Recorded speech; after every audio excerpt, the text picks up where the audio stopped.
Alright guys, welcome back. A great line with great friends, thanks to great foods. And as you see, we have some wonderful ham sandwiches that we prepared using the ready-to-eat ham from Great Foods, because we're here for Carnival chat and I have gathered Carnival men. Carnival. I have gathered some Carnival men. Who this from me? A few Carnival babies as well. Carnival babies. In a good picture. Who this from me? David Wears is in the building. You know him, you love him. Next to him, I-95.5's very best, Sterling Henderson is here. And my fetting partner, Richard Ramjohn, is here with me. Joel! Guys, welcome. Thank you very much for joining us. Yes, man, no problem. So we're talking, it is the weekend before we are heading into the frantic period of Final furlongs. Oh my goodness. The final furlongs. That's a way to describe it. That's a way to describe it. He has a way with words sometimes. It's amazing. So let's just start with looking back a little bit in terms of what transpired, into some of the hot topics. And I think the first thing really was the rebirth almost of Fantastic Friday, with the Fair Lions coming to the forefront and taking over the reins of the Fantastic Friday event, Soca Monarch, in Ray Summit Series. Is Fantastic Friday back? Or is it fantastic? Well, I would like to start that because I am 100% behind this venture. I think she took it up, we queried it, we critiqued, and then from the semi-finals, we all saw that she did something. She did something positive. Now, with that in mind, I would like to cross over to the artists, the finalists. There's a wide complaint about people being, it's looking like it's going out of Trinidad. We're looking like we are giving the crown, I think very willingly, to Ireland, to someone outside of Trinidad. All right, and second point would be the contention of putting the power soca. Power versus Groovy. Yeah, the premium. Yeah. Is it back to David? Because a few years ago, you would feel the excitement coming around to Fantastic Friday, and I think that was lost over the last couple of years. Do you think that fantastic feeling is back? Oh, it's most definitely back. And it's back because we now have a serious contention between our two islands. Us, Trinidad, against an outside force. Grenada looks like they're coming to take everything. So it's back. I mean, that is where it is right now. Fantastic Friday. I hear you, David, in terms of supporting the continuation of Soca Monarch, but I do think that realistically, I expect it not to be what Soca Monarch was at its height, when it used to stop traffic in Woodbrook, when it was at the Oval and you couldn't pass, when there was 30,000 people there, 25,000 people in the stadium on a final night, on a Fantastic Friday night, just atmosphere, just electric. I'm not expecting that this year. As brave and as great as Fayan's efforts are in terms of restoring the brand, I think, again, she may be at a beginning and she has an end to reach still. That's kind of where I see it. You feel any better? Well, first of all, I never used to miss it before. Right.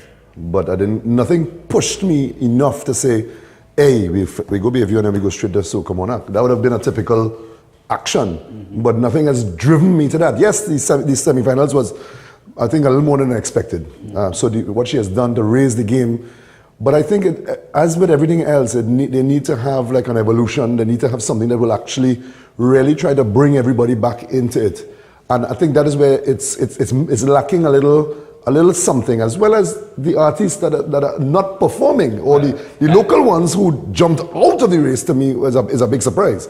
Because the same thing with regards to the Grenadians coming and taking over. We don't have our best on show that night, as far as I'm concerned. And that is the point. Yeah, so therefore that's what prevented me from jumping into the game. Competition is not way, isn't it? No, but the point Right. about it is, which is very key. I'm not beating you. I But the biggest thing since before the Grenadian invasion was the Marshall Isle War. Right. And I mean, even Sanctified Samson put out a video this week, showing that that's one of the real elements of 2019 Carnival. So to me, Iowa is still, and Iowa is a man who on a finals night could raise a game, could bring a big show. And there's Obia as well. Well, actually, I want to agree with you both. And Because Grenada, I believe that what you say is true. It doesn't have that final oomph. No, it doesn't. And that is because of the non-competition by most of our more talented bards. We have been getting people, singers saying they're out of that because they're moving on. Some are saying that they're not interested. My point is, if you're not interested, then you have nothing to say. Because if we had a full complement of Trinity Invasion, so even some of the other islands involved, the finalists would have been much different. But I've heard Laura say here that in the last couple of years, when the big names were out of the competition, it gave a chance for new talent to emerge. And we saw Voice winning, and we saw Preedy, and we saw Second Star, and we saw a lot of the younger talent nurturing themselves in that way, and in the sense, she felt that's where the competition should go and is going. And now, with the battle between Mr. Killer and Iowa, that sort of throws that off a little bit. But there's still a lot of new talent in the fold. Wait. It throws it off because we have someone from now outside of the island who said, "But wait, there's not much contention. I have a big tune and I'm coming in."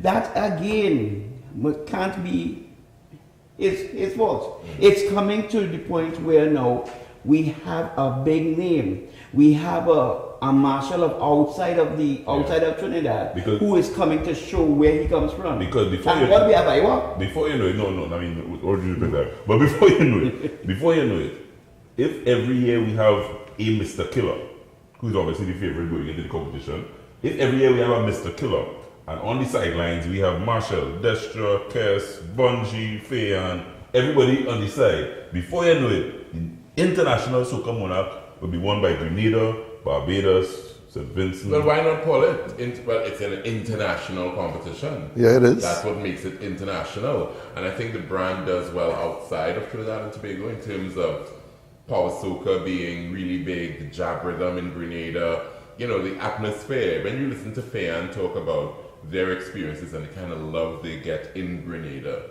you understand that her vision is to sort of take it everywhere. Meld it together. Yeah, not just make it a Trinidad thing, but Soca is a regional thing, Soca is a diasporic thing, it's an international thing, and consequently, anyone can win it. No. An international hasn't won it yet, though. No, but it's the first time. But I mean, at the end of the day, Gary won the Groovy a couple of years ago. Yeah, but again, them fellas like Skinny Fabulous. I mean, he has some songs this year that I think he could have put on an amazing show as well, an amazing performance. I would have wanted Patrice to be a part of it this year because she has really good songs, and I mean, one in each group, in each category. And while I want the younger ones to come and take part, we have to raise the game. And we have to put our best foot forward. I still maintain, I think I said that last year, and I think I'll say it again this year. There are competitions of different levels. So there's the junior Soca Monarch, so you kind of graduate from that into the big Soca Monarch. There's the Calypso competition. So, I mean, there's a lot of different things. But to grab me and tell me, let's go Soca Monarch, I needed more hype, more pump, more, and to me, not only from the organizer, but from the entertainers. Well, you'd rather do on a Friday night. No, I go to Bayview, and then I go to... Don't tell people we plan. Sorry. Underlining, fantastic Friday, not fantastic as not yet. Not just yet. Maybe soon come. No, great job. I agree with that. Yeah. But I still think that it could be a power punch. I think on that final, it is definitely going to draw people, not to the amount that you would. Yeah. But then again, we don't have the caliber of cast of the yesteryears. Agreed. All right. Taking a full short break, but I think the whole segment to talk about Fantastic Friday, that not so fantastic, but we're taking a short break. When we come back, the road march race is open, wide open. Not wide. Not wide. Wide. Wide-ish. Wide-ish. We'll go wide-ish. Taking a short break, we're coming right back. Thanking the folks at Great Foods for making these sandwiches possible. Gentlemen, eat up, please. Thank you. Yeah.